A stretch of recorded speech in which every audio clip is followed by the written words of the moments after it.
آج میں وفات مسیح کے موضوع پر گفتگو کروں گا۔ اس کے پس منظر کے ضمن میں چند باتیں آپ کو بتانا چاہتا ہوں۔ نمبر ایک تو یہ کہ جتنے بھی فتنے اٹھے ہیں امت میں، اور جو اب بھی اٹھ رہے ہیں، وہ سلسلہ ختم ہونے والا تو نہیں ہے۔ سلاسون دجالون کذابون چلتا رہے گا قیامت تک۔ تو ان میں ایک مشترک بات یہ ہوتی ہے کہ وہ کسی ایسے مسئلے کو جس پر کہ موجودۃ الوقت حالات جو ہوتے ہیں ان کے مطابق فضا سازگار ہوتی ہے، اور اس کا کوئی جذباتی پہلو بھی ہوتا ہے، لیکن جو امت کے اجماع کے خلاف ہوتا ہے اس پر ڈیرا لگاتے ہیں، اس پر گفتگو کرتے ہیں، اس کو لوگوں کے منوا لیتے ہیں۔ اس کا نتیجہ کیا ہوتا ہے کہ چونکہ وہ چیز مجمع علیہ ہوتی ہے، امت کا اجماع ہے 1400 برس سے، اب اگر اس شے کو انہوں نے غلط ثابت کر دیا اپنے ذوم میں، اور عام لوگوں سے کہ جو صاحب علم نہیں ہے، کہ جو نہیں سمجھ سکتے بات کو، اسے منوا لیا، اس کا مطلب ہے کہ اب اس شخص کے معتقد ہو گئے اور اسلاف سے منحرف ہو گئے کہ یہ تو بے وقوف سے سب لوگ، یہ سارے ہمارے علماء، یہ سارے محدثین، یہ سارے مفسرین، یہ سب بے وقوف تھے، یہ بات بھی نہیں کر سکے۔ یہ ہے وہ شخص، یہ مجدد وقت ہے جس نے یہ بات کہی۔ اس کی ایک مثال یہ ہے وفات مسیح کا معاملہ۔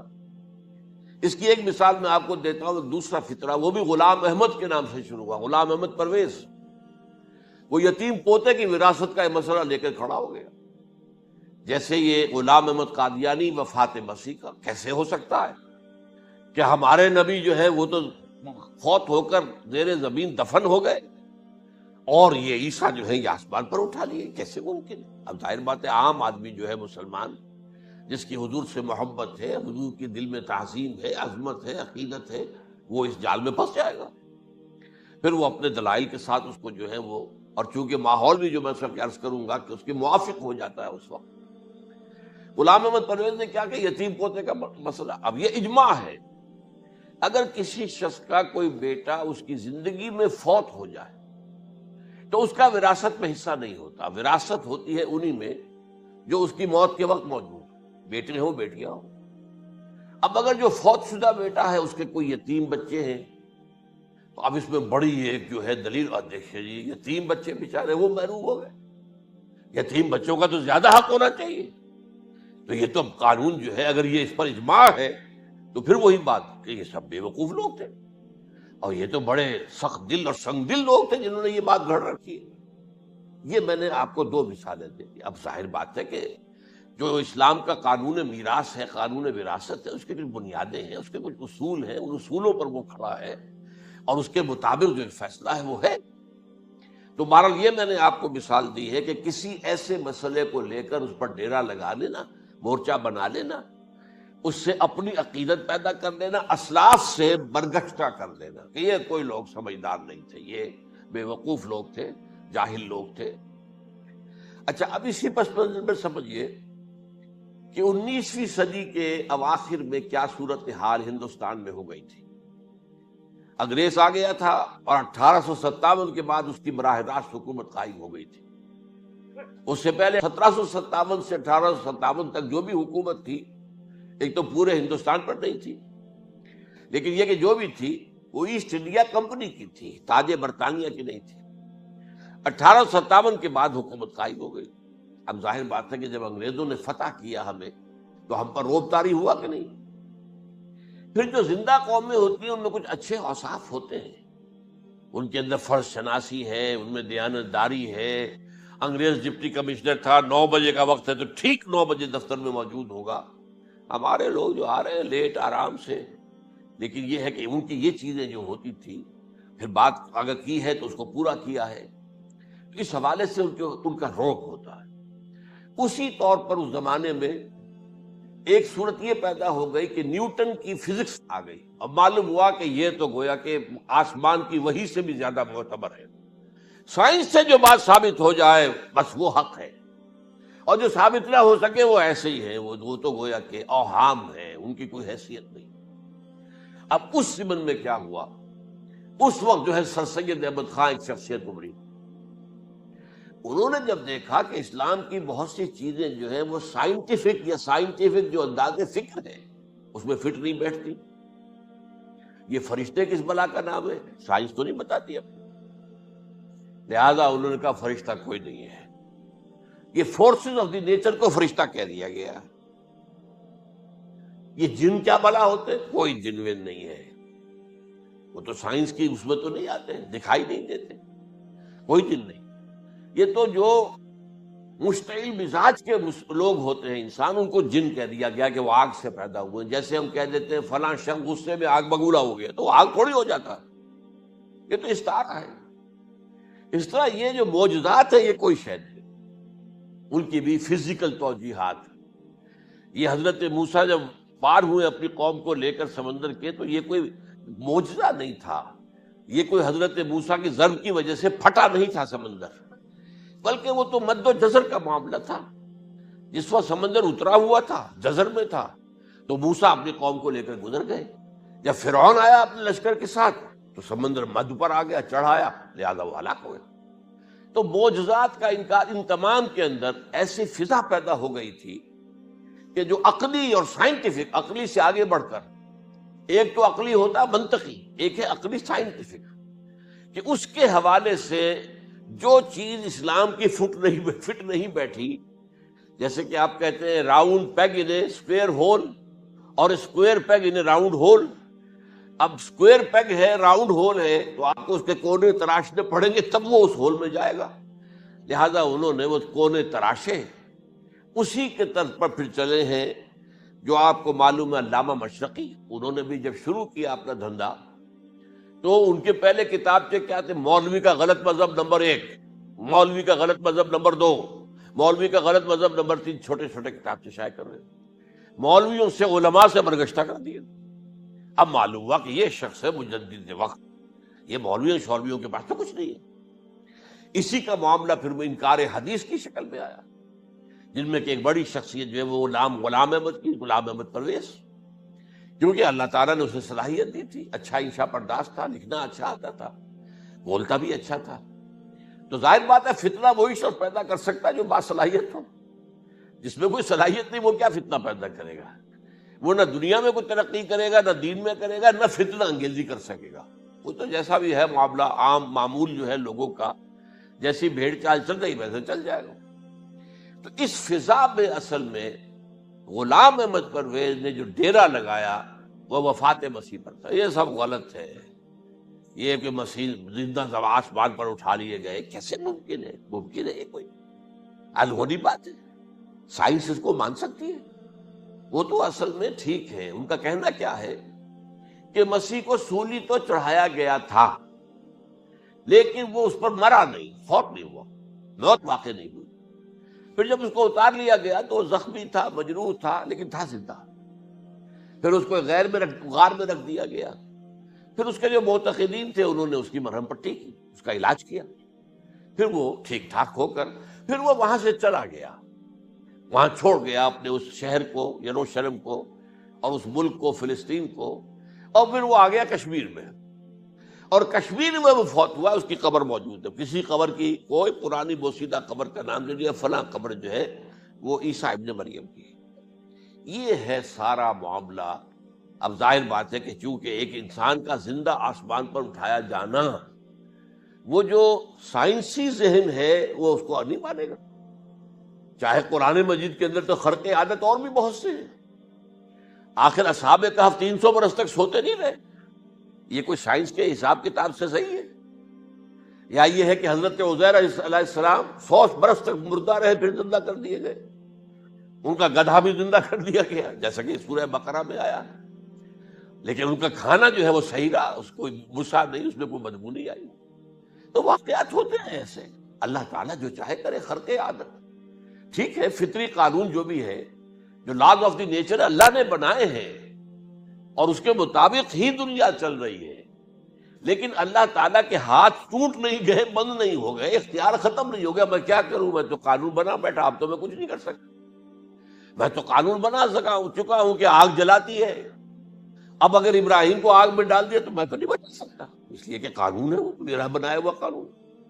لیکن ہم یہ سمجھتے ہیں ہمارا ایمان ہے اللہ تعالیٰ جو ہے وہ قادر مطلق ہے، وہ جب چاہے اپنے ہی بنائے ہوئے کسی قانون کو توڑے. اسی کو کہتے ہیں خرق عادت. خرق کے معنی ہوتا ہے پھاڑ دینا، توڑ دینا. جیسے کہ وہ سورہ کہف میں لفظ آتا ہے کہ وہ حضرت موسیٰ کو جن کے پاس بھیجا گیا تھا، بزرگ کے پاس، انہوں نے اس کشتی کا جس میں وہ سوار تھے اس کا ایک تختہ پھاڑ دیا، توڑ دیا، خرقہ. تو خرق عادت، عادت سے مراد کیا؟ عام عادی قانون، laws, physical laws, chemical laws, جو بھی دنیا میں چل رہا ہے، بایولوجیکل لاز، ان کو جب چاہے اللہ توڑے اور اپنی خصوصی مشیت کا اس کے اندر اظہار کر دے.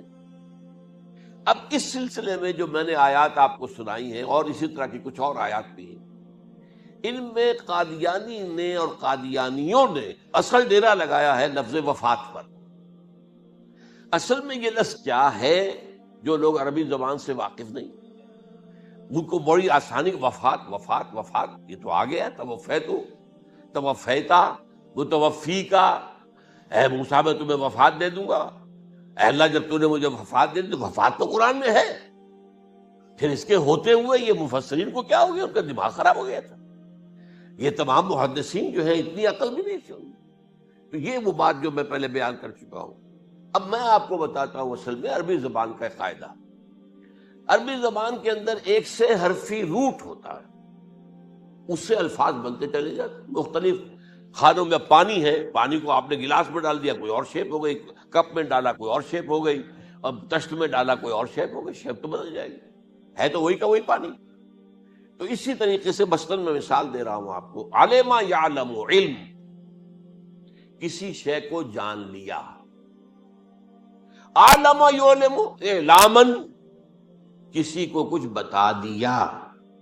علما خود جان لیا، اور علم یعلم اعلامن، کسی کو کچھ بتا دینا. علم یعلم تعلیمن، کسی کو کوئی بات بڑی اچھی طرح ذہن نشین کرانا، بار بار دہرانا، سمجھا دینا، یہ تعلیم ہو گئی. تعلم یتعلم تعلمن، خود علم حاصل کرنا. اب علم یعلم سے عالم بنا، اور علم یعلم سے معلم بنا، اور تعلم یتعلم سے خود علم حاصل کرنا، اس سے متعلم بنا. متعلم جو کہ علم حاصل کر رہا ہے. اسی طرح استعلام، علم حاصل کرنا، کسی چیز کے بارے میں جسے ہندی میں کہتے جانکاری حاصل کر لینا، اویئرنس حاصل کر لینا. اب وہی لفظ ہے علم. اب کہیں آپ اس کے مادے کو دکھا کر اور اس کے معنی میں الٹ پھیر کریں گے تو جو شخص عربی زبان سے واقف نہیں وہ تو نہیں جانے گا اس کو. اسی طرح کی مثال ہے وفا، وفا یفی، وقا یقی، وفا یفی، اوفا یوفی ایفاءن، وفا یوفی توفیتن، توفا یتوفا تعفن، اور استیفا.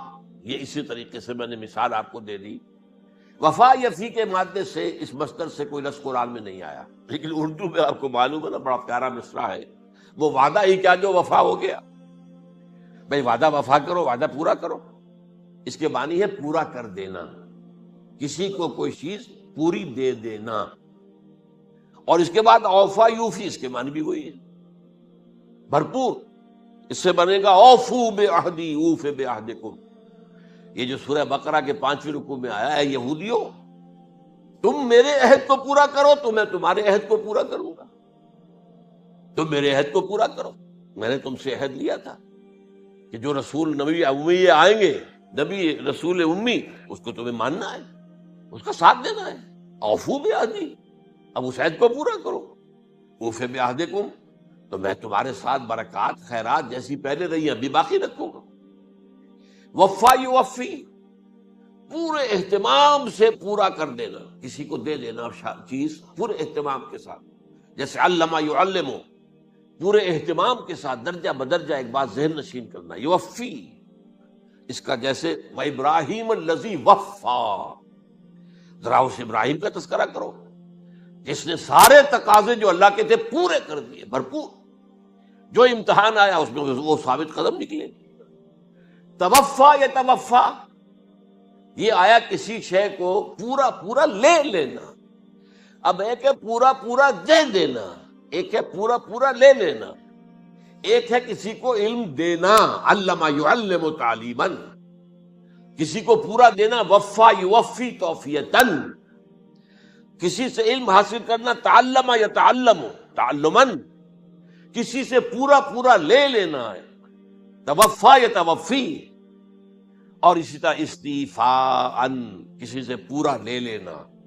یہ لفظ آیا ہے ویل للمطففین الذین اذا اکتالوا علی الناس یستوفون واذا کالوہم ووزنوہم یخسرون۔ ہلاکت و بربادی ہے ان ڈنڈی مارنے والوں کے لیے جو جب تول کر لیتے ہیں تو پورا لیتے ہیں، اور جب دیتے ہیں تو اس میں کمی کر دیتے ہیں، ڈنڈی مار جاتے ہیں۔ الا یظن اولئک انہم مبعوثون، کیا انہیں یاد نہیں رہا ہے کہ یہ دوبارہ اٹھائے جائیں گے، اللہ کے سامنے کھڑے ہوں گے، حساب ہوگا پورا پورا پیسے پیسے کا۔ تو یہ میں نے آپ کو اس گردان سے بتا دیا کہ ایک ہی لفظ جو ہے وہ کتنے معنی دے رہا ہے۔ مادہ ایک ہے، وفا یوفی پورا کر دینا، اوفا یوفی پورا کر دینا، لیکن توفا یتوفی پورا لے لینا، استیفاء پورا لینا، اذا اکتالوا علی الناس یستوفون واذا کالوہم ووزنوہم یخسرون۔ اب دیکھیے اس میں قرآن مجید جو ہے اس کے ضمن میں سب سے جو فیصلہ کن آیت ہے وہ سورہ زمر کی ہے، اور یہ جو میں نے پچھلی مرتبہ بھی آپ سے کہا تھا، لا یاتیہ الباطل من بین یدیہ ولا من خلفہ، قرآن پر باطل حملہ آور ہو ہی نہیں سکتا، نہ سامنے سے نہ پیچھے سے۔ اب دیکھیے یہ ساری آیتیں جن میں حضرت مسیح کا ذکر ہے اور وفات کا لفظ جو ہے مختلف صورتوں میں استعمال ہوا ہے، اس میں سورہ زمر جو کہ مکی صورت ہے اس میں ہے وہ کانٹے دار آیت جس سے مسئلہ حل ہوتا ہے۔ وہ کیا ہے؟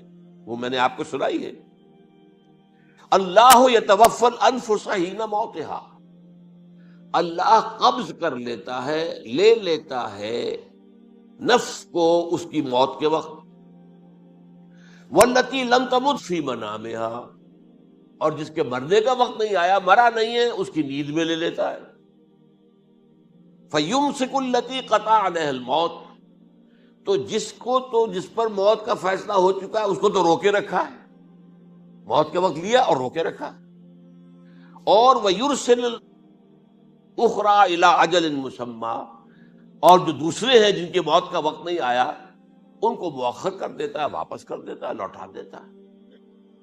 سوال یہ، نیند میں کیا چیز اللہ لیتا ہے؟ کیا جان لیتا ہے؟ ظاہر بات ہے نہیں، شعور نہیں چلا۔ ایک ہے انسان کا شعور، وہی تو سب سے اعلیٰ شے ہے، سب سے اونچی چیز تو وہی ہے۔ یہ شعور ختم ہو گیا تو انسان کہاں رہا؟ اس کے نیچے جو کچھ ہے وہ تحت شعور ہے، سب کانشیس مائنڈ۔ تو خواب واب جو ہوتے ہیں وہ سب کانشیس مائنڈ کے ہوتے ہیں، وہ کانشیس مائنڈ کے تو نہیں ہوتے۔ جو کانشیسنس ہے، شعور جو ہے، اور خاص طور پر خود شعوری، وہ نیند میں اللہ سلب کر لیتا ہے۔ تو محض شعور کے لیے بھی وفات کا لفظ آ گیا۔ ابھی تو جان یہی ہے، جو سویا ہوا ہے وہ مرا تو نہیں ہے، زندہ ہے۔ البتہ جب جس کو ہم موت کہتے ہیں وقت آیا تو شعور بھی لے لیا، جان بھی لے لی، دو چیزیں لے لی۔ حضرت عیسیٰ پر پورا اطلاق ہوا، مجسم عیسیٰ کو لے لیا، شعور بھی لے لیا، جان بھی لے لی اور بدن بھی لے لیا۔ تو گویا کہ لفظ توفا کا کامل اطلاق تو صرف عیسیٰ پر ہو رہا ہے۔ ہم جب مرتے تو ہمارا جسم تو یہی رہتا ہے، وہ تو گیا قبر میں، پورا قبض نہیں کیا اس نے، پوری شے کو اپنے قبضے میں نہیں لیا، جسم تو یہی ہے۔ لیکن یہ کہ موت کے اندر ظاہر بات ہے کہ جان گئی، اور جان ہی ایسا چیز ہے، جب جان نکل گئی تو یہ کیا ہے؟ یہ تو یوں سمجھیے کہ اب ایسی چیزیں جلدی سے قبر میں دبا دو ورنہ یہ سڑے گی، گل جائے گی، اور قبر میں بھی کیا ہوگا؟ کیڑے ویڑے کھائیں گے، ختم کریں گے، الا ماشاءاللہ جس کو اللہ چاہے۔ انبیاء کرام اور شہداء کی جسموں کو اللہ تعالیٰ نے محفوظ رکھا ہوا ہے، واللہ اعلم۔ تو اس اعتبار سے تو اب توفا، اللہ یتوفی الانفس حین موتہا، اب لفظ کا لفظ دیکھیے، یہ قرآن مجید میں نہ معلوم کتنے معنی میں آیا۔ ایک تو پورا وجود کسی کا، یہ نفس ہے، میرا نفس، نفسی نفسی نفسی، کیا ہوگا جب قیامت کے دن ہم بول رہے ہوں گے؟ اور جو اللہ کے لیے بھی لفظ آ گیا نفس، نفس کے معنی ہم جب بولتے ہیں عام طور پہ تو وہ تو برے سمجھ میں بولتے ہیں، بھائی یہ نفسانی تقاضے ہیں، ان کو ذرا دبا کے رکھو. لیکن یہ نفس، یحذرکم اللہ نفسہ، اللہ تمہیں ڈراتا ہے اپنے آپ سے، یعنی اللہ اپنی ذات سے ڈراتا ہے کہ وہ جہاں رؤوف اور رحیم ہے وہاں پر وہ عذاب دینے والا بھی ہے، انتقام بھی لیتا ہے، شدید العقاب بھی ہے. تو یہ بھی ہو گیا نفس. پھر نفس جو ہے ہم اس کو بھی کہہ دیتے ہیں، جو کہ نفس کی ایک کیفیت ہے خاص، نفس لوامہ، نفس امارہ، نفس مطمئنہ. یا ایتھا النفس المطمئنہ ارجعی الی ربک راضیۃ مرضیہ. تو یہاں پر کیا ہے؟ نفس سے مراد پہلا جو ٹکڑا ہے، اللہ یتوفی الانفس حین موتہا، شعور جو ہے اس پر لفظ نفس کا اطلاق ہوا. اور جب موت ہوتی ہے تو شعور کے ساتھ جان بھی اس کے اندر شامل، وہ نفس کا اطلاق ہو گیا اس پر.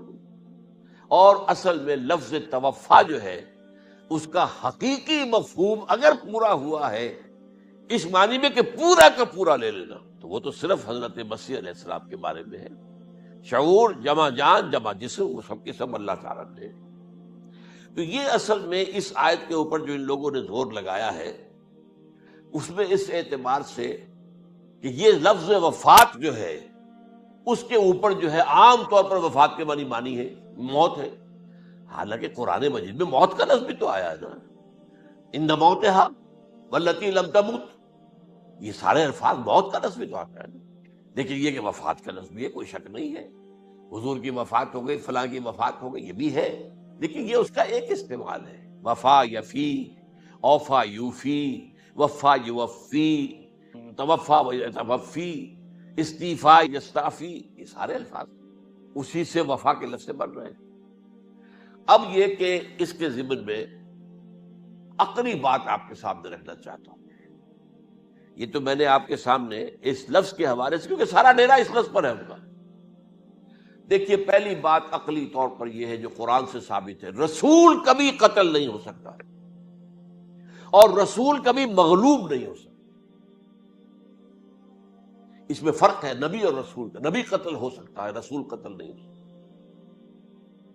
اب یہ علیحدہ بحث ہے نبی کون ہوتا ہے، رسول کون ہوتا ہے. اس میں جو اجماع ہے تمام امت کا وہ کیا ہے کہ رسول خاص ہے، نبی عام ہے. نبی بہت آئے ہیں، 1.25 لاکھ آئے ہیں بعض روایات کی روح سے. رسول بہت تھوڑے، 313 ہیں. قرآن مجید میں یوں سمجھیے کہ 20 کے قریب تو انبیاء کا ذکر ہے اور 5-7 ہیں جو رسول ہیں. حضرت نوح رسول ہیں، آدم تو رسول نہیں تھے، نبی تو تھے.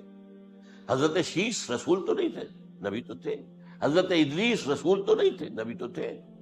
نبی تو رسول جو ہے پہلے وہ تو حضرت نوح ہے. تو اس طریقے حضرت جو ہود ہیں، پھر حضرت صالح ہیں. اس حوالے سے نبی اور رسول کے فرق کو سمجھیے. تو قرآن کہتا ہے کتب اللہ لاغلبن انا ورسلی، اللہ نے طے کر دیا ہے، لکھ دیا ہے، میں اور میرے رسول غالب آ کر رہیں گے. رسول مغلوب نہیں ہو سکتا. نمبر 2، وَلَقَدْ سَبَقَتْ كَلِمَتُنَا لِعِبَادِنَا الْمُرْسَلِينَ أَنَّهُمْ هُمُ الْمَنْصُورُونَ وَأَنَّ جُنْدَنَا لَهُمُ الْغَالِبُونَ. یہ بات ہمارے طرف سے طے کی جا چکی ہے، پہلے سے طے ہو چکی ہے، پہلے سے معین قانون ہے اپنے ان رسولوں کے بارے میں جنہیں ہم نے بھیجا ہو. رسولوں کے، نبیوں کے بارے میں نہیں، کہ وہی منصور ہوں گے، ان کی مدد کی جائے گی لا محالہ. اور ہمارا جو لشکر ہوگا یعنی رسول کے ساتھ جو لوگ ہوں گے وہ اللہ کا لشکر ہے، وہ حزب اللہ ہے. وَأَنَّ جُنْدَنَا لَهُمُ الْغَالِبُونَ، لازماً وہ غالب ہو کر رہیں گے. یہ 2 چیزیں جو ہے قرآن مجید کے اندر، یہ 2 آیات نص سے قطعی ہیں کہ رسول کبھی مغلوب نہیں ہو سکتا، رسول کبھی قتل نہیں ہو سکتا. اب عجیب بات دیکھیے سورہ آل عمران میں، کیونکہ حضرت عیسیٰ کے ساتھ حضرت یحییٰ بھی موجود ہے. حضرت یحییٰ حضرت مریم کے خالہ زاد بھائی تھے، حضرت زکریا کے بیٹے تھے. سورہ آل عمران اور سورہ مریم دونوں میں آپ دیکھتے ہیں کہ پہلے یحییٰ کا ذکر ہوتا ہے، پھر عیسیٰ کا ذکر ہوتا ہے. یہ ہم عصر بھی تھے، لیکن یہ کہ سینئر تھے حضرت یحییٰ. لیکن حضرت یحییٰ کی مدح قرآن کرتے کرتے آخری بات کیا کہتا ہے، نبیم من الصالحین، لفظ رسول نہیں آیا ان کے لیے۔ اور وہیں سائملٹینیس کنٹراسٹ ہے سورہ آل عمران میں حضرت عیسیٰ کے لیے، وہ سارے ان کی مدح، رسولاً الی بنی اسرائیل، وہ رسول تھے اور وہ نبی تھے۔ نبی قتل ہو گئے، ایک آبرو باختہ لڑکی کی فرمائش پر قتل کر دیا، ایک ڈانسر، اس پر بادشاہ اس وقت جو تھا، وہ بادشاہ کیا تھا، وہ ایسے بادشاہ ہوتے تھے اس زمانے میں جیسے ہمارے ہاں بھاولپور کے جو ہے نواب ہے، بادشاہ تو انگریز تھا، حکومت تو اس کی تھی، لیکن ایک اٹانومی سی دے رکھی تھی۔ راجے جو ہے، راجا صاحب ہے، مہاراجا ہے، یہ راجے مہاراجے اور نواب جو ہوتے تھے یہ ایک اٹانومی تھی، باقی یہ کہ اصل میں تو بادشاہ جو ہے تو انگریز کی تھی۔ تو اسی طرح کی ایک اٹانومی جو ہے حکومت وہاں اس وقت تھی اصل میں رومیوں کی، اس کا گورنر وہاں موجود تھا پائلیٹس پونٹس، لیکن یہ کہ انہوں نے یہودیوں کو ایک مذہبی اٹانومی دے رکھی تھی، چنانچہ ہیڈرن ان کا ادارہ تھا، دارالقضاء، جہاں چوٹی کے ان کے فقہا اور لیڈر جو تھے، ربائی، وہ بیٹھتے تھے اور فیصلے کرتے تھے۔ کسی مذہبی معاملے میں جو فیصلہ وہ کر دیتے تھے یہ ان میں معاہدہ تھا، وہ فیصلہ جو ہے وہ پھر ایگزیکیوٹ کیا جائے گا، وہ فیصلہ آخری ہوگا ان کا، وہ خود تو سزا نہیں دے سکتے، سزا تو گورنر دے گا، لیکن یہ کہ اگر ہیڈرن جو ہے ان کا جو وہ ہے ادارہ ٹاپ کا، وہ اگر سزا دے دے، سلا دے، تو گورنر کو وہ سزا دینی پڑے گی، یہ ان کا طے تھا معاملہ۔ تو اس نے حضرت مسیح علیہ السلام کو مرتد قرار دیا، جو ہیڈرن ان کا سب سے اونچا ادارہ تھا۔ تو اس اعتبار سے ان کو جو ہے، لیکن جیسا کہ میں بتا رہا تھا کہ حضرت عیسیٰ رسول تھے، وہ قتل نہیں ہو سکتے تھے، مغلوب نہیں ہو سکتے تھے، لیکن حضرت یحییٰ نبی تھے، ان کو وہی جو اس وقت کا جو یہودیوں میں سے جو بادشاہ تھا نام کا، جو ہیروڈ اینٹیپاس، یوں سمجھیے کہ اس نے کچھ بہت حرام کاری کی ہوئی تھی، شاید اپنے بھائی کی کسی بیوہ کو، وہ مجھے ایگزیکٹلی یاد نہیں ہے، بغیر اس کے کہ وہ عدت مدت پوری ہو، پھر نکاح ہو، اسے اپنے گھر میں ڈالا ہوا تھا، اور اس کی جو لڑکی تھی اس کے اوپر بھی عشق آ گیا تھا، آپ کو دل آ گیا تھا، شادی بھی کرنا چاہتا تھا اس سے، اور اس کا ڈانس تھا، اس پر کہا مانگو کیا مانگتی ہو۔ تو اس نے کہا، اس لیے کہ حضرت یحییٰ جو ہے تنقید کرتے تھے بہت کہ یہ تم کیا حرام کام کر رہے ہو، تم نے جس طریقے سے جس عورت کو گھر میں ڈالا ہوا ہے، تم گناہ کر رہے ہو، تم شریعت کے خلاف کام کر رہے ہو۔ اس کو کہا تھا یو ڈاٹر آف سن، اس لڑکی کو کہا تھا تم جو کہ گناہ کی بیٹی ہو، اور وہ ناراض تھے، وہ ملکہ بھی جو تھی اس وقت تھی، اور یہ اس کی بیٹی بھی بہت ناراض تھی۔ تو انہوں نے کہا، مجھے وعدہ لے لیا کہ دیکھو جو کہہ رہے ہیں، جو مانگوں گی مانگنا پڑے گا، ہاں مانگوں گا، مجھے یحییٰ کا سر چاہیے۔ ایک دفعہ تو وہ کانپ گیا، اسے اندیشہ تھا کہ اگر یحییٰ کو میں نے قتل کر دیا تو یہودیوں کے اندر ہو سکتا ہے بغاوت ہو جائے، لیکن پھر اس نے پھر تانا دیا، تم کیسے بادشاہ ہو، اپنا وعدہ پورا نہیں کرتے۔ پھر انہوں نے کہا ٹھیک ہے، حکم دیا، اور وہ جیل میں تھے پہلے سے ہی، وہاں گیا اور جو ہے ان کا سر قلم کیا، لا کے پیش کر دیا۔ تو نبی جو ہے جن کی بڑی مدح ہوئی ہے سورہ مریم کے اندر، جب آپ پڑھیں گے تو ان کی شان جو ہے، لیکن نبی تھے، صرف رسول نہیں تھے۔ اور حضرت عیسیٰ رسول تھے، رسول قتل نہیں ہو سکتا، نبی قتل ہو سکتا۔ تو یہ قاعدہ جو ہے وہ بھی قرآن نے اس سائملٹینیس کنٹراسٹ کے حوالے سے سورہ آل عمران میں حضرت یحییٰ اور حضرت عیسیٰ کا تقابل کر کے بتا دیا۔ تو ایک تو بات یہ ہے کہ اس اعتبار سے میں جو آپ کو آیت سنا چکا ہوں، یہ جو جرائم جو ہے سورہ نساء کے اندر یہودیوں کے اللہ تعالیٰ نے بیان کیے ہیں، ان میں سے یہ بھی ہے وَقَوْلُهُمْ إِنَّا قَتَلْنَا الْمَسِيحَ عِيسَى ابْنَ مَرْيَمَ، اور ان کا یہ کہنا کتنا بڑا جرم ہے جو یہ کہہ رہے ہیں ہم نے عیسیٰ ابن مریم کو قتل کر دیا۔ لیکن یہاں ایک عجیب کیفیت ہے، رسول اللہ کے رسول کو، عام طور پر اس کی کنسٹرکشن کو لوگ سمجھے نہیں ہیں، وہ سمجھتے شاید انہوں نے خود ہی کہا رسول اللہ، انہوں تو رسول اللہ کہتے تو قتل کیسے کرتے؟ یہ اللہ نے کہا، اچھا ان کا کہنا یہ ہے کہ اللہ کے رسول کو قتل کیا۔ وَقَوْلُهُمْ إِنَّا قَتَلْنَا الْمَسِيحَ عِيسَى ابْنَ مَرْيَمَ رسول اللہ، ان کا یہ کہنا کہ ہم نے عیسیٰ ابن مریم کو، مسیح کو قتل کر دیا، وہ اللہ کے رسول کو۔ وَمَا قَتَلُوهُ وَمَا صَلَبُوهُ، انہوں نے نہ اسے قتل کیا، نہ سولی پہ چڑھایا، ولیکن شبہ لہم، بس مشابہت پیدا کر دی گئی ان کے لیے، شبہ میں ڈال دیا گیا ان کو۔ وَإِنَّ الَّذِينَ اخْتَلَفُوا فِيهِ لَفِي شَكٍّ مِّنْهُ، اور جو لوگ اختلاف کر رہے ہیں ان کے بارے میں وہ بس شکوک میں مبتلا ہیں۔ مَا لَهُم بِهِ مِنْ عِلْمٍ، ان کے پاس کوئی علم نہیں ہے، إِلَّا اتِّبَاعَ الظَّنِّ، صرف گمان کی پیروی کر رہے ہیں۔ وَمَا قَتَلُوهُ يَقِينًا، اور ہرگز قتل نہیں۔ یہ کلیئر سورہ نساء کی آیت نمبر 157۔ اب یہاں ایک سوال پیدا ہوتا ہے، پھر کون قتل ہوا؟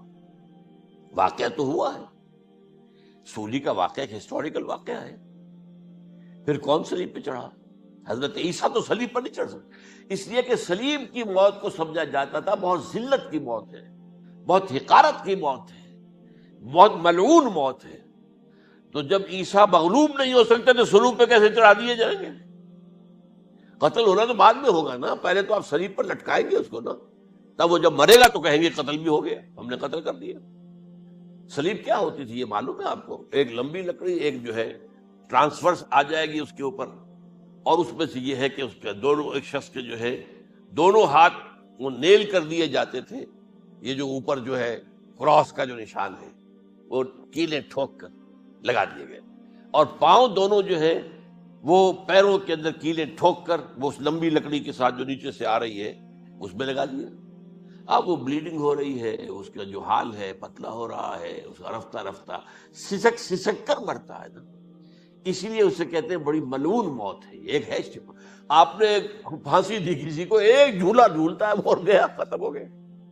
آج کل تو کیا ہوتا ہے، کرسی پہ بٹھایا، ذرا کرنٹ چھوڑا اور گئے صاحب، وہ ٹیکا لگایا پتہ ہی نہیں چلا، وہ پیٹ ٹیکے کے ساتھ آدمی مر گیا، یہ بھی ہوتا ہے۔ لیکن یہ کہ بدترین موت جو ہے صلیب کی موت، تو یہ واقعہ تو ہوا ہے صلیب کا، لیکن یہ کہ کون مرا؟ اب دیکھیے عیسائیوں کا کہنا کیا ہے، عیسیٰ صلیب پر چڑھے، وہاں فوت ہو گئے، مر گئے، پھر انہیں نکالا گیا، ایک قبر میں رکھ دیا گیا، لیکن قبر وہ جو تھی اس طرح نہیں تھی زمین میں کھودی ہوئی، بلکہ ایک پہاڑ کے اندر ایک چھوٹا سا کھو تھا، غار سی، وہاں رکھ دیا گیا، لیکن وہاں سے وہ زندہ ہو گئے۔ اگلے دن جب لوگ آئے تو دیکھا وہ قبر تو خالی ہے، عیسیٰ کہاں گئے؟ وہ زندہ ہو کر آسمان پر اٹھا لیے گئے، اور آسمان پر جانے سے پہلے وہ اپنے حواریین سے ملے بھی تھے، کہا میں زندہ ہوں۔ یہ ہے ان کا عقیدہ، اور اس کے بعد یہ بھی عقیدہ ہے کہ دوبارہ آئیں گے، قیامت کے قریب آئیں گے، یہ بھی عقیدہ۔ ہمارا عقیدہ کیا ہے؟ نہ سولی پر چڑھے، نہ قتل ہوئے، بلکہ اللہ نے انہیں اٹھا لیا، بل رفعہ اللہ الیہ، اللہ تعالیٰ نے انہیں اٹھا لیا، جیسے کہ آتا قرآن میں، یا عیسیٰ انی متوفیک ورافعک الیہ، اے عیسیٰ میں تمہیں قبض کر لوں گا، قبضے میں اپنے لے لوں گا اور اپنی طرف اٹھا لوں گا، رافعک الیہ، یہ قرآن مجید کا قول ہے۔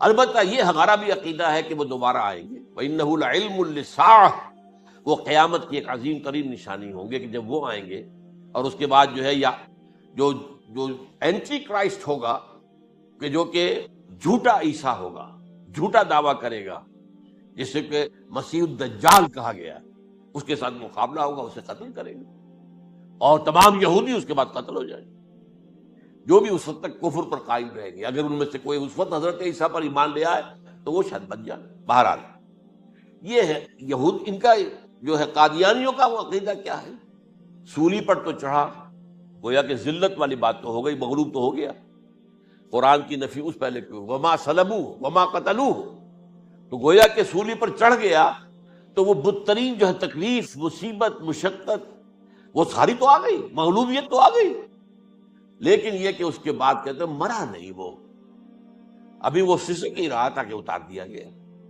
اس کے بعد اس کے جو شاگرد تھے، حواری تھے، انہوں نے مرہم پٹیاں کی، پھر وہ ٹھیک ہو کر چلا گیا کہیں اور، ہجرت کر گیا اپنی قوم سے جو ان کے خیال میں کشمیر ہے، اور یہاں آ کر وہ اپنی طبی موت مر گیا۔ بات اللہ اللہ ختم ہوا بات۔ ہم کیا کہیں، ہم تو صرف یہ کہتے رہے ہیں، 1300 برس تک ہم نے یہ کہا ہے کہ ہمارا ایمان ہے قرآن پر کہ ان پر نہ صلیب دیے گئے، نہ قتل ہوئے، انہیں اٹھا لیا گیا۔ کب اٹھایا یہ ہمیں معلوم نہیں تھا، کس مرحلے پر اٹھایا یہ ہمیں معلوم نہیں تھا، پھر سولی پر کون چڑھا یہ ہمیں معلوم نہیں تھا، لہذا کسی تفسیر میں آپ کو نہیں ملے گا، کہیں نہیں، نہ قرآن میں ہے، نہ حدیث میں ہے، نہ کسی تفسیر میں۔ یہ تو پچھلی صدی کے دوران جو پوپ کی لائبریری ویٹیکان میں، اس سے ایک نسخہ برآمد ہوا، انجیل برنباس۔ اب یہ بھی آپ کو معلوم ہونا چاہیے کہ انجیلیں 104 تھیں، جن میں سے 4 جو ہے سلیکٹ کی گئی ہیں۔ 100 انجیلیں اور ہیں جنہیں وہ اپوکریفل کہتے ہیں، غیر مستند انجیلیں، اپوکریفل۔ اور یہ ہے کینونیکل، قانونی، یہ ہے کہ جو مستند ہیں 4، لیکن جو 100 اور ہیں ان میں سے ایک یہ بھی ہے برنباس۔ اور برنباس کے بارے میں عیسائی مانتے ہیں کہ وہ بھی حضرت عیسیٰ علیہ السلام کے حواریین میں سے ایک تھے۔ وہ انجیل نکل آئی، اب وہ چھپ بھی گئی ہے۔ کراچی میں ایک ادارہ ہے، خاص طور پر باوانی جو سیٹ ہیں ان کا بنایا ہوا ادارہ ہے، تو وہی چھاپتے بھی ہیں۔ ایک زمانے میں تو کافی تقسیم بھی کر رہے تھے، اب مجھے معلوم نہیں۔ اس نے سارا قصہ بیان کیا۔ قصہ کیا ہے؟ بہت دلچسپ قصہ ہے، پوری تفصیل سے۔ ایک شخص جو کہ حضرت مسیح کے حواریین میں شامل ہو گیا، وہ تھا جیوڈاس اسکیریوٹ۔ یہ شخص اصل میں تھا ایک زیر زمین تنظیم وہاں چل رہی تھی، زیلوٹس، انڈر گراؤنڈ موومنٹ، تاکہ ہم رومنوں کی حکومت یہاں سے ختم کریں اور اپنی پوری حکومت اور آزادی حاصل کریں۔ ان میں سے یہ بھی تھا، ان کا سرغنہ تھا برابس، برابا ڈاکو اسے کہا جاتا ہے، برابس۔ ظاہر بات ہے کہ قانون شکن تھا تو ڈاکو ہی تھا۔ اچھا، ان میں سے یہ شخص جو ہے، اس نے جیوڈاس نے حضرت عیسیٰ کے معجزے دیکھے بہت، اور اتنا یقین ہو گیا اسے کہ یہ شخص جو ہے عیسیٰ، یہ ایک مرتبہ اگر رومیوں پر لعنت بھیج دے، کرس کر دے، تو رومی ختم ہو جائے۔ لیکن ان سے کئی دفعہ جو ہے پھیر ڈال کر، ہیر پھیر کے ساتھ کوشش کی گئی کہ رومیوں کے خلاف وہ کوئی جو ہے وہ لعنت برآمد کر دے، وہ نہیں کرتے تھے۔ یہ ایک علیحدہ بات ہے، کیوں نہیں کرتے تھے، یہ اس وقت میرا موضوع نہیں ہے۔ منہاج عیسوی کیا تھا، منہاج موسوی کیا تھا، منہاج محمدی کیا تھا، ان میں فرق ہے۔ لِكُلٍّ جَعَلْنَا مِنْكُمْ شِرْعَةً وَمِنْهَاجًا، سورہ مائدہ میں آیا ہے۔ تمام رسولوں کے لیے ہم نے ایک ایک منہاج، ایک ایک شریعت علیحدہ علیحدہ دی ہے۔ بہرحال منہاج عیسوی کچھ اور تھا، تو یہ نہیں کہتے تھے۔ اب اس نے کیا کیا کہ وہ اپنے ڈاکو سرغنے سے اجازت لے کر ان کے حواریین میں شامل ہو گیا، اعتماد حاصل کیا، اور بار بار کوشش کی کہ یہ بد دعا دے دیں، رومیوں کو نہیں دی۔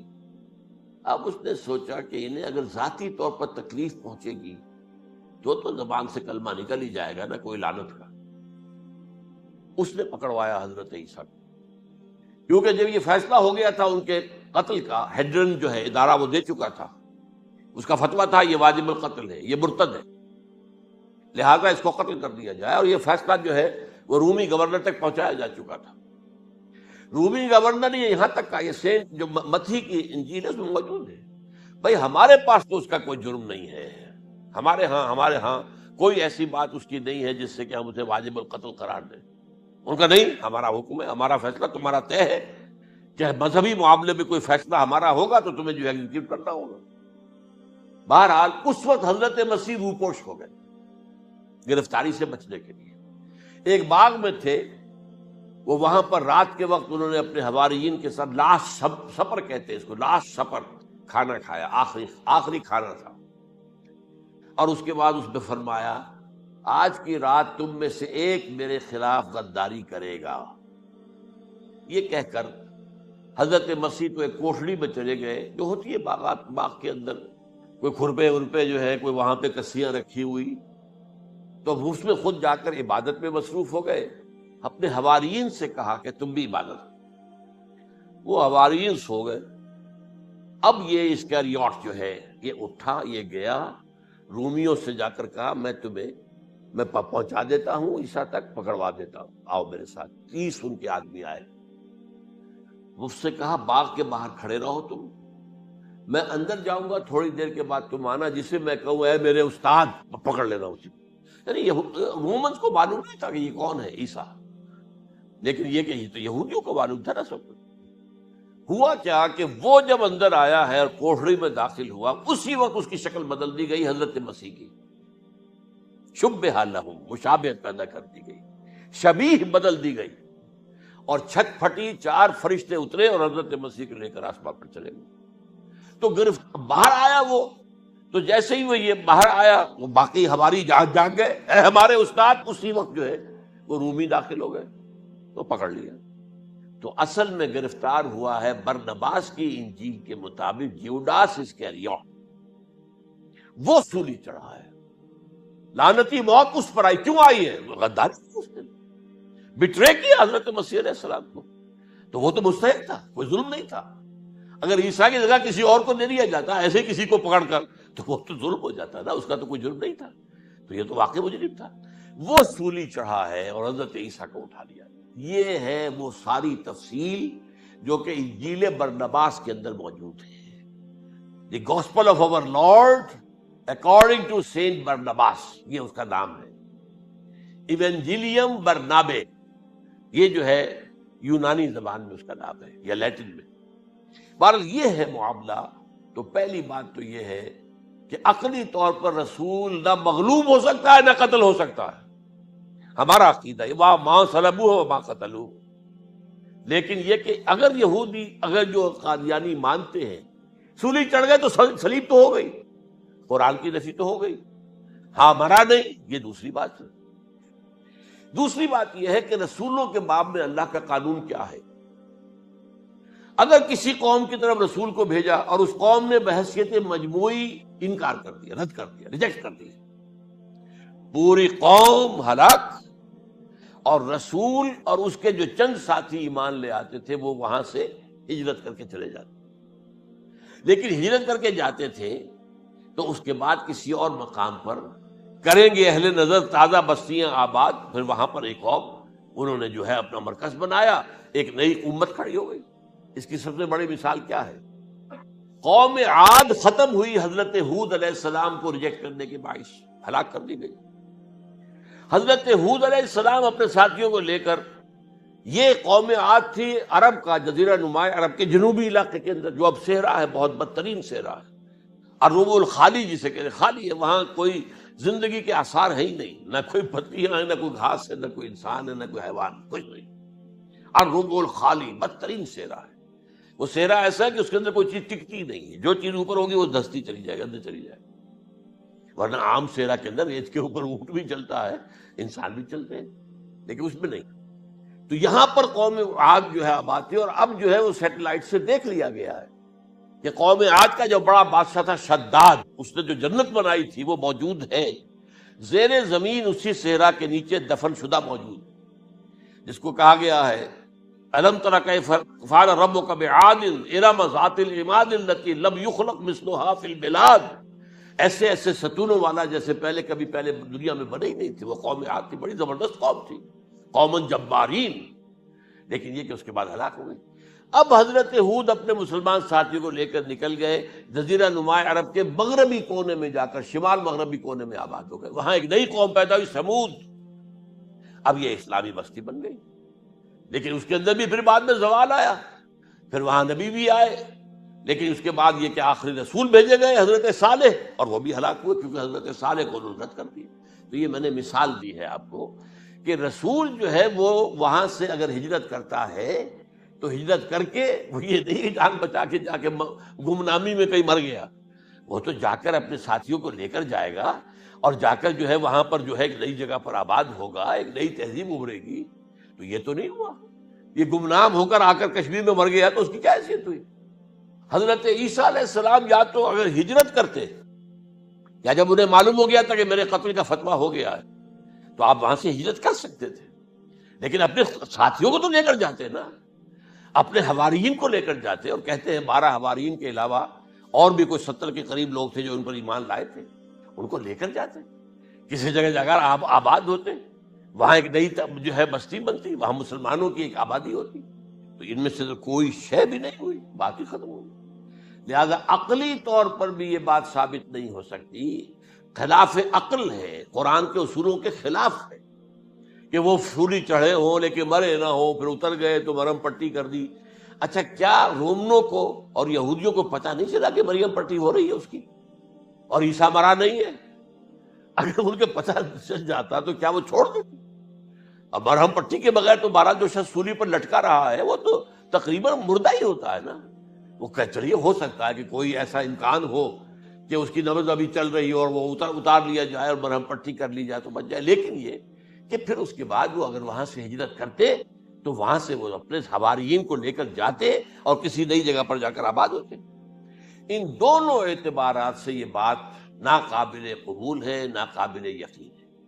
لیکن اسی مسئلے کو لے کر انہوں نے، جو جیسا کہ میں نے بتایا تھا، وفات ہو گئی، کیسے ہو سکتا ہے ہمارے نبی جو سید المرسلین ہے وہ تو زیر زمین دفن ہو گئے اور یہ جو آسمان پر اٹھا لیے گئے، یہ کیسے ہو سکتا ہے؟ بس اس کے اوپر عام لوگ جو ہیں وہ متاثر ہوئے، اور خاص طور پر وہ سائنٹیفک مائنڈ جو بن گیا تھا، تو چونکہ سائنس کے اس خاکے کے اندر وہ بات فٹ نہیں بیٹھتی، لہذا ان لوگوں نے اس کو قبول کیا۔ اب یہ کہ یہ جو واحد استثناء ہوا ہے یہ کسی اور کے ساتھ نہیں ہوا۔ ویسے حضرت مسیح کی پوری شخصیت مستثنیٰ ہے، بن باپ کے تو کوئی اور رسول پیدا ہوا ہی نہیں، نہ نبی پیدا ہوا۔ پھر وہ معجزے جو حضرت مسیح کو ملے کسی نبی کو نہیں ملے۔ حضرت صالح کو ایک ہی معجزہ ملا تھا نا، ایسا کہ لوگوں نے کہا کہ تم یہ اس چٹان میں سے ابھی ایک گابن اونٹنی برآمد کر کے دکھا دو، وہ دکھا دی گئی، پھر ہلاک کر دیے گئے۔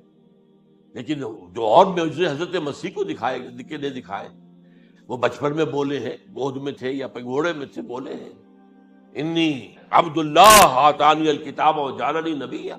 یہ بات نہ ہوتی تو حضرت مریم کے کیا حشر کرتی قوم کہ تمہاری بغیر شادی کے یہ کہاں سے لے آئی ہو، یہ تو ولد الزنا ہے۔ تو یہ سارا معاملہ جو ہے حضرت عیسیٰ بولے ہیں وہاں پہ، خود وہ بچہ بولا ہے۔ اب اس کے بعد بولنے کی لوگوں کے اندر کیا گنجائش تھی؟ زندہ کو مردہ کر دینا، ثم بإذن اللہ، مردہ زندہ ہو گیا۔ اور تخلیق حیات، ایک پرندہ بنانا گارے کا، پھونک مارنا اور اڑتا ہوا پرندہ بن جائے، ایک کوڑی کے جسم پر ہاتھ پھیرنا اور کوڑ ختم، ایک مادرزاد اندھے کی آنکھوں پر ہاتھ پھیرنا اور بینائی آ گئی۔ یہ سارے معجزات، یہ مستثنا شخصیت، ان کا یہ استثناء کیوں کیا گیا؟ یہ بڑی تلخ بات ہے، یہ یاد کر لیجیے، کیونکہ یا تو قوم اسی وقت ہلاک کر دی جاتی جیسا کہ ہوا قوم نوح، قوم ہود، قوم عاد، قوم ثمود، قوم شعیب، یہ ہوا کہ نہیں ہوا؟ اور صدوم اور عمورہ کی بستیاں جہاں حضرت لوط بھیجے گئے، اور آل فرعون جو ہلاک کیے گئے، یا تو پوری قوم ہلاک کی جاتی؟ نہیں، یہ یوں سمجھیے کہ اس پورے معاملے کو درمیان میں سے ایک وقفہ دے دیا گیا، حضرت عیسیٰ کو اٹھا لیا گیا، اور حضرت عیسیٰ دوبارہ آئیں گے۔ یہ کیوں کیا گیا؟ اب اس میں بڑی تلخ بات آپ سے کہہ رہا ہوں، یہ آپ کے لیے قبول کرنا آسان نہیں، حلق سے نیچے اٹھنے کی مشکل سے۔ اس قوم کو زندہ رکھا گیا ہے جو ملعون اور مغضوب علیہم قوم ہے۔ سب سورہ فاتحہ میں مفسرین لکھتے ہیں ضالین، یہ نصارہ ہے، اور مغضوب علیہم یہ یہودی۔ اور قرآن کہتا ہے لعن الذین کفروا من الکتاب علی لسان داؤد عیسی ابن مریم، لعنت کی گئی ایک ملعون اور مغضوب قوم کے ہاتھوں، آخری امت محمد، اور اس کا بھی بہترین حصہ، اس پر عذاب ان کے ہاتھوں آئے گا، عربوں پر عذاب یہودیوں کے ہاتھوں، اس لیے ان کو بچایا گیا۔ یہ میں نے کئی دفعہ واقعہ سنایا، مولانا اسلائی صاحب بتایا کرتے تھے، کیونکہ وہ راجپوت تھے، یو پی کے راجپوت، مشرقی حصے کے، کہ ہمارے ہاں کوئی نوجوان اگر کوئی بڑی گری ہوئی حرکت کرتا تھا تو اس کے سر پر چمار کے ذریعے، چمار کے ہاتھوں جوتا لگوایا جاتا تھا۔ اگر راجپوت کے سر پر راجپوت کا جوتا گرا تو چلو تکلیف تو ہوئی، لیکن یہ کہ راجپوت کا جوتا گرا ہے نا، پڑا ہے، لیکن راجپوت کے سر پر چمار کا جوتا، جس کو آپ انگریزی میں کہتے ہیں to add insult to injury, وہ تکلیف بھی ہے جوتا کھانے کی، اور انسلٹ ہے کہ ایک چمار مار رہا ہے۔ یہ امت سب سے خیر امت ہے، کنتم خیر امت اخرجت للناس۔ اس کے لیے عذاب بھی بدترین آئے گا، اور کن پر آئے گا؟ اس امت کا جو اصل نیوکلیس ہے عرب، جس کے بارے میں حضور کی حدیث موجود ہے ویل للعرب، عرب کے لیے بہت بڑی ہلاکت۔ اور آج ہماری نظر میں آ رہا ہے وہ ملعون اور مغضوب علیہم قوم، ان کے سینے کے اندر خنجر کی طرح بھونکی گئی ہے، اور 30 کروڑ کے قریب عرب بے حمیتی، بے غیرتی، بزدلی، کمزوری، ذلت، مسکرت کی مثال بنے ہوئے۔ کوئی بول سکتا ہے اس اسرائیل کے خلاف؟ کوئی بول سکتا ہے؟ 30-35 لاکھ آدمی ہے اسرائیل کے اندر یہودی، اس سے زیادہ تو امریکہ میں 50 لاکھ کے قریب، کل 1.25 کروڑ آدمی ہے یہ یہودی پوری دنیا کے اندر. لیکن دیکھیے جو چاہتا کرتا ہے. جب چاہا اس نے عراق کے ایٹمک انسٹالیشن کو تباہ کر دیا، اور سعودی عرب کی فضا میں اس کو فیول کیا ہے انہوں نے، دوبارہ ری فیولنگ جو ہوئی ہے ان کے جہازوں کی، وہ سعودی عرب کی فضا میں ہوئی. یہ صورت جو ہے عربوں کے اوپر، اور اب جو آنا ہے آرمگیدان، کیونکہ پوری عیسائی دنیا یہودیوں کے قبضے میں ہے، اور یہ رومی ایک حدیث کی روح سے 80 علم لے کر حملہ آور ہوں گے تم پر، اور یہ ہوگا مڈل ایسٹ میں. کیا آپ کو معلوم ہے پوری دنیا میں کہا جا رہا ہے 3rd ورلڈ وار جو ہونے والی ہے وہ مڈل ایسٹ میں ہوگی.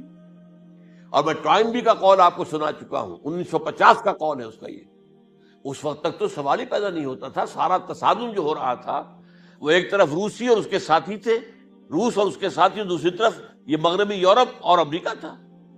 کوئی مسلمانوں اور عیسائیوں کی کسی جنگ کا تو کوئی امکان نظر ہی نہیں آتا تھا. لیکن ٹائنبی نے کہا ہے، جو سب سے بڑا فلاسفر آف ہسٹری ہے 20ویں صدی کا، کہ اب جو جنگ ہوگی بڑی، جو اس نیکسٹ سینچری کی، 21st سینچری کی، وہ در حقیقت کمیونزم کے درمیان اور کیپٹلزم کے درمیان نہیں ہوگی، بلکہ عیسائیوں اور مسلمانوں کے درمیان ہوگی. یہ میں اس کا حوالہ بھی پورا آپ کو دے چکا ہوں، اس نے کہاں یہ بات کہی. تو یہ ہے، یہ بات جان لیجئے. اور مڈل ایسٹ میں ہوگی، گریٹر اسرائیل بنے گا. حدیث میں خبریں، یہ سارے مسلمان ممالک تمہارے ہاتھ سے نکل جائیں گے مسلمانوں. یہ عراق اور اردن اور یہ اور وہ، یہاں تک کہ ترکی، سعودی عرب کا بھی شمالی حصہ نکل جائے گا. البتہ مدینے کا جو ان کا پروگرام ہے اس کو اللہ نہیں پورا ہونے دے گا. مدینے میں داخلے کی ان کو اجازت نہیں ملے گی. بہرحال یہ سارا کچھ ہونے والا ہے. وہ وقت بھی آنے والا ہے کہ حضور کی ایک حدیث کے مطابق ایک شخص کے 1000 بیٹے ہوں گے تو 999 ختم ہو جائیں گے، ایک بچے گا. یہ وقت بھی آنے والا ہے کہ حضور فرماتے ہیں اتنی بڑی جنگ ہوگی، اتنی خوریزی ہوگی کہ پوری زمین اٹ جائے گی لاشوں سے. تو پرندہ جو ہے، کوئی ایک تو پرندے ہوتے ہیں کہ جو مردار خور ہے، گدھ ہے، وہ تو بڑی خوشی سے اتریں گے، تناول فرمائیں گے لاشوں کو. اسی طریقے سے کوے ہیں، چیلے ہیں. لیکن جو نفاست پسند پرندے ہیں وہ لاش کے اوپر اترنا نہیں چاہتے. تو ایک پرندہ اڑتا چلا جائے گا، اسے کہیں زمین پر اترنے کی جگہ نہیں ملے گی، لاشیں ہی لاشیں ہوں گی. یہاں تک کہ وہ سار کر اس کے جو ہے پر جواب دے جائیں گے، گرے گا تو لاش پر گرے گا. یہ وقت آنے والا، اور یہ یہودیوں کے ہاتھوں، یا یہودیوں کے جو سپورٹرز ہیں اس وقت، جو ان کے ہاتھ میں آلہ کار ہیں، ان کے ہاتھوں آنا ہے. میرے نزدیک اس کام کے لیے اس ملعون قوم کو، کہ جو حضرت عیسیٰ کے زمانے سے ملعون ہو چکی، اس کو باقی رکھا گیا ہے. اسے یہ موقع دیا گیا ہے. اس نے اسرائیل بنا لیا ہے. تقریباً 2000 سال کے بعد وہ دوبارہ آ کر آباد ہوئے اس سرزمین میں جہاں سے نکال دیے گئے تھے 70 عیسوی کے اندر. یہ سارا کچھ کیوں ہو رہا ہے؟ تو در حقیقت میرے نزدیک اللہ عالم حکمت خداوندی اس میں یہ ہے، انہیں روک کر رکھا گیا ہے اور حضرت عیسیٰ کو اٹھا لیا. پھر وہی عیسیٰ آئیں گے اور انہی کے ہاتھ میں یہ ہلاک ہوگا. سوائے اس کے، چونکہ جو ایک میں نے آپ کو کئی دفعہ حوالہ دیا ہے، فلاڈلفیا